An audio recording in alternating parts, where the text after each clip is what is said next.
Okay, so apparently there's this thing that I haven't been doing called white balancing, and it's a thing. But the thing is that this white is not the same as this white, which is also not the same as this white, so I'm still confused. But whatever. Let's talk about breaking bylaws.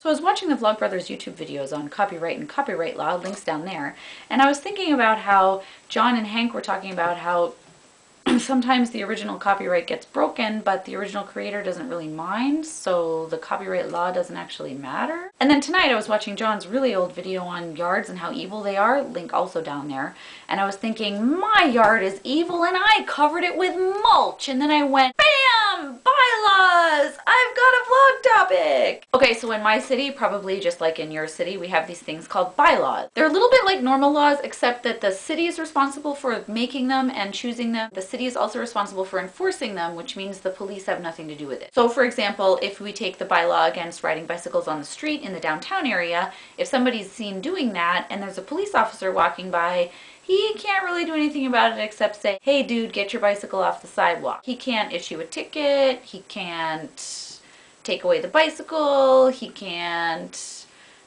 reprimand the guy. I mean, he can reprimand the guy, but he can't reprimand the guy in a policeman-y kind of way. He can only reprimand the guy in a normal civilian kind of way. And some of them make a lot of sense, like the one about having to have a handrail on any flight of stairs more than 4 steps. And you know, that makes a difference. It's a safety issue. We don't want people falling down the stairs. But then some of them seem really petty and stupid, like the one about having to have the garbage out only after 7 p.m. the night before the garbage gets picked up, or the one about having all the snow shoveled off the sidewalk in front of the house before 11 a.m. on the day of the snowstorm. What if it's still snowing at 11 a.m.?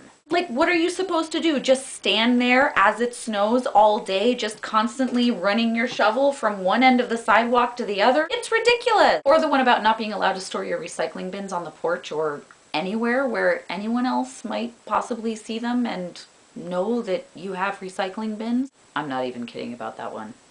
And like, nobody follows all the bylaws. Even the people related to the lady whose job is enforcing the bylaws don't follow every single bylaw. Some people put their trash out too early. Some people leave their trash out too late. Nobody shovels the sidewalk on time. Tons of people keep their recycling bins and their garbage can next to the house, in the driveway, or on the porch. And one of the totally silly bylaws in my city is that you're not allowed to have anything on that skinny strip of grassy thing between the sidewalk and the road.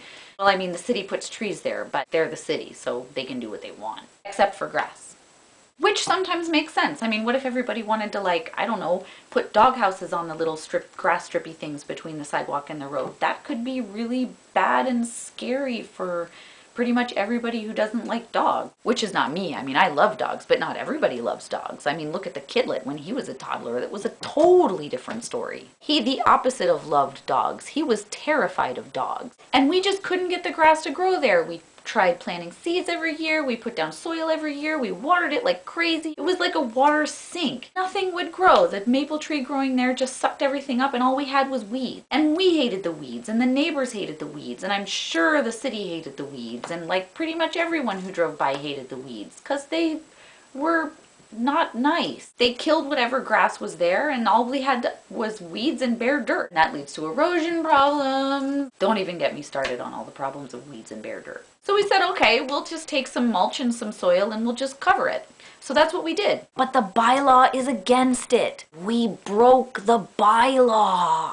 And the thing is that even though we broke the bylaw, which is not supposed to be a good thing at all, the neighbors helped. And it wasn't because anyone wants to stick it to the city or thinks the bylaws are stupid. It was because the bare dirt and weeds wasn't nice. And now we have this beautiful mulched over garden with wildflowers and a tiny blueberry bush that's starting to sprout and some nice rocks and some native shrubs. And it's gorgeous. And the neighbors love it. And it looks so much better. And this is the thing about bylaws, is that individually, one at a time, sometimes they can be petty and stupid, but they're not meant to be applied individually one at a time. They're meant to be applied to a community as a whole. Interesting side note, the city only enforces the bylaws if somebody complains about somebody else breaking them. And this is what bylaws are there for. They're not there to just be tossed aside and ignored or laughed at. They're there for a reason, and the reason is to make the community better as a whole. And if the community agrees that in a particular situation, the bylaw is not so important, then that's okay, because the community has agreed it and it's made the place better. Bylaws say that the people living in a community care about what happens to their community.